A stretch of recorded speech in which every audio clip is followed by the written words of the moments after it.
So start with putting the falafel sauce in your pita bread. Next, add some falafel chutney that we got in a bottle. See those bottles? And that's very spicy, so only take a little bit of it unless you eat a lot of spicy food. And then some green chutney. Tahini sauce. Tahini sauce, but a little bit of an Indian style to it.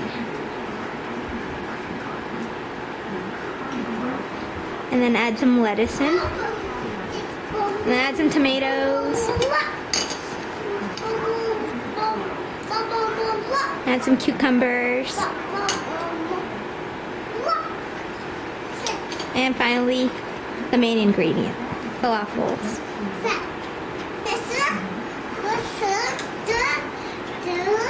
A little bit more of lettuce on top. Yeah. And there you have it.